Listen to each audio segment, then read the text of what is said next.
And welcome to Sunrise on this beautiful Friday, May 28th, as we're entering into our long Memorial Day weekend. So, Dr. Khanna, welcome back and excited to have you here again this morning. Thank you very much. Good morning, Sharon, and good morning, the viewers, those who are viewing and will be viewing. And you are right. This is the last sunrise before the Memorial Weekend. And let's make this Memorial Weekend real memorable by giving the audience a more insight about what we are planning to do or what we are doing with our safe haven. So why don't we start that, Sharon? I think that's a wonderful idea. So we talked on our last program about the fact that we'd opened up our first community center for post-incarcerated individuals up in Montana. And, we focused primarily on that 20-year age, at 18 to, late 20s, because of the fact that, there's a lot of individuals that come out of incarceration and they just need somewhere to go.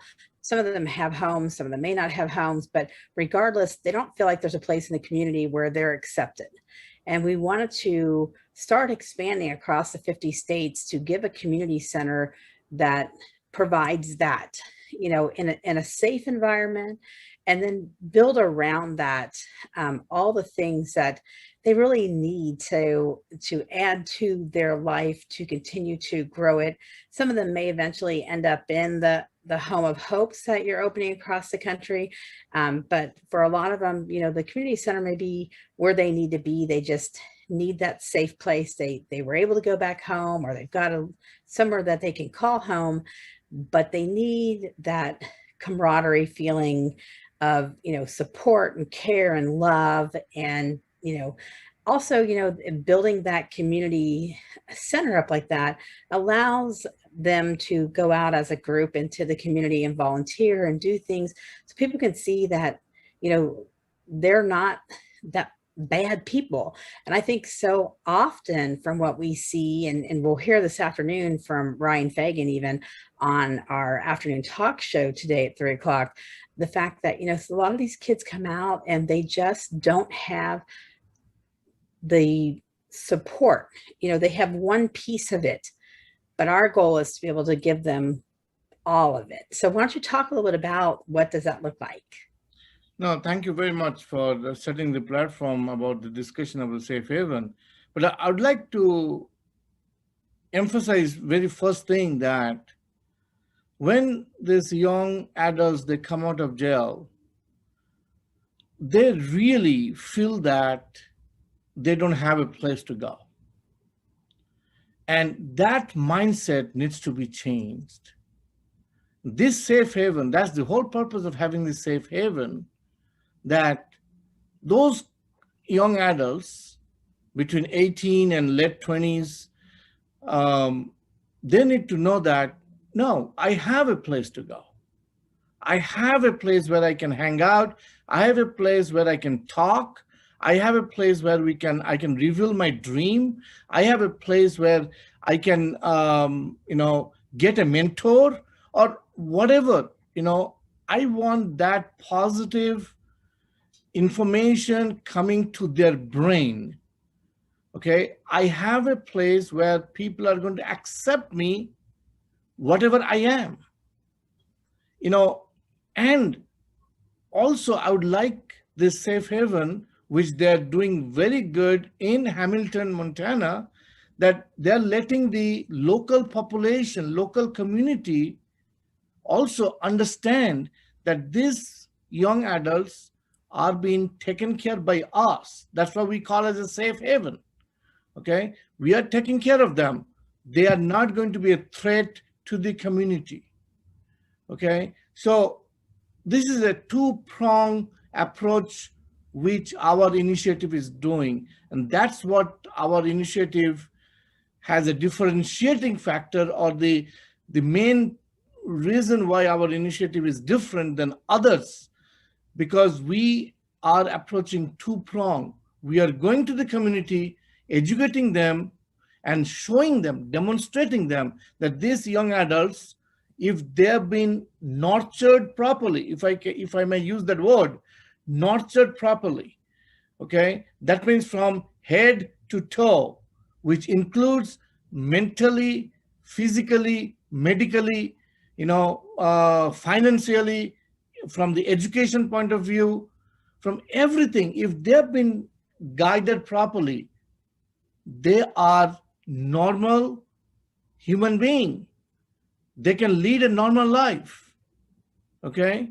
Yes, they went through a trauma. Nobody really, looks into the holistic way, from the total perspective. They don't look at that, and that's what the safe haven is all about.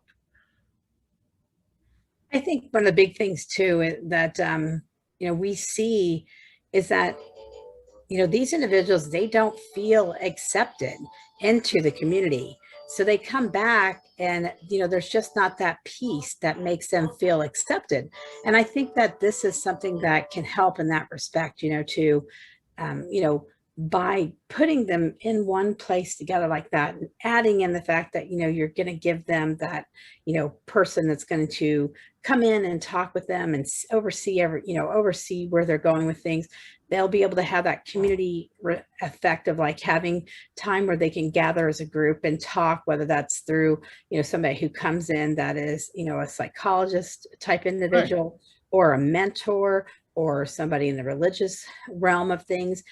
But more than anything, it gives them that ability to be as a group and then go out into the community and volunteer at things, put their shirts on that say, the Safe Haven team or whatever it may be, and allow the communities to begin to see that post-incarcerated individuals are not marked with, a marking on their head or whatever that may be.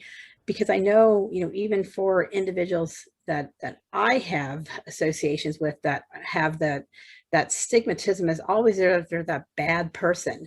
And when we've talked with some of the individuals that have participated in our program so far, even they talk about that. I mean, they talk about the fact that they need to get away from where they grew up and be able to start their life somewhere else where they're not always having that black mark. But if we could change that and take their own community and begin to see these individuals as people who have put their time in and changed their life, and they've changed their mindset and they want to be a different person, and allow them to come into the community and start being accepted as that new person.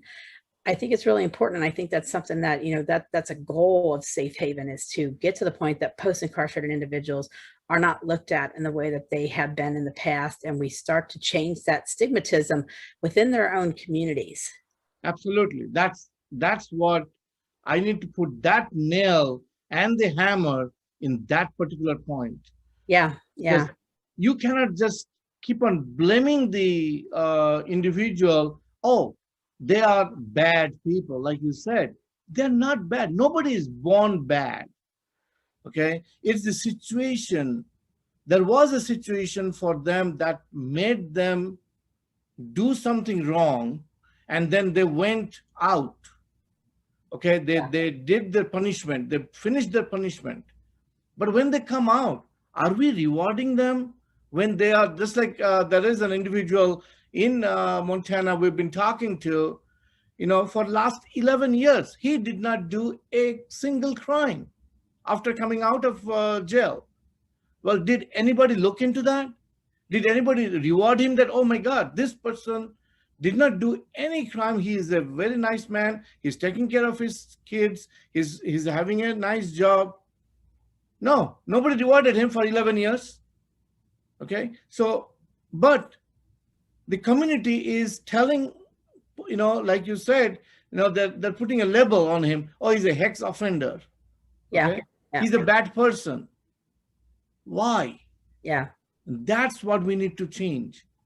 We need to change within.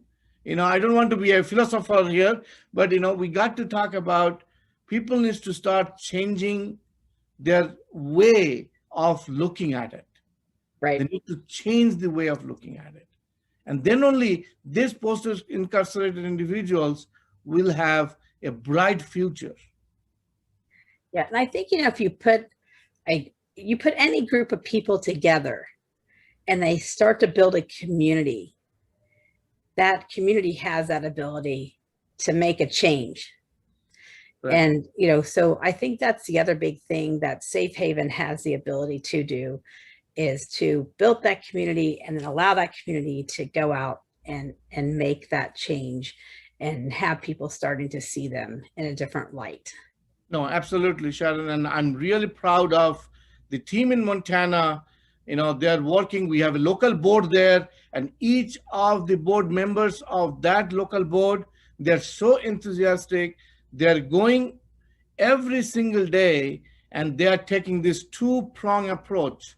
They're going and trying to recruit post-incarcerated individuals, because the other challenge all the community is facing is that the post-incarceration individuals, they have no faith. They have no faith that there is a program like this can offer them something. Okay, so we need to kind of demonstrate that, hey, we are there for them. We are there as their advocate. Okay, we are advocating, for the post-incarceration individuals. So the viewers, those who are listening to me and they're listening to me in the future, please make a visit to Hamilton, Montana. Look at the Safe Haven model there. It is working. And the community is participating. That's the amazing thing. I want the community to participate. Community is donating. That we have a wonderful place for the post-incarcerated individual can come, have a PlayStations, they have a game, they have life skill training. All these things are happening as we speak. We don't have a big place, but even within the small place, we are seeing the things are happening, and people in the community, they don't believe that these people can change, but we are taking the vow that we can show them that if this particular individuals, if they have been given the right tools, they can change, they will change. And thank you, Dr. Khanna, for your time this morning and talking about everything that you're doing. And I know that you're trying to grow as quick as possible to expand Safe Haven to as many counties and regions across the 50 states. And with your help, going out to returningyouth.com and donating or clicking on Contact Us and volunteering, we can make this happen. So have a great day. Thank you for your time. Thank you very much, Sharon. And thank you, everybody. Have a wonderful Memorial Weekend.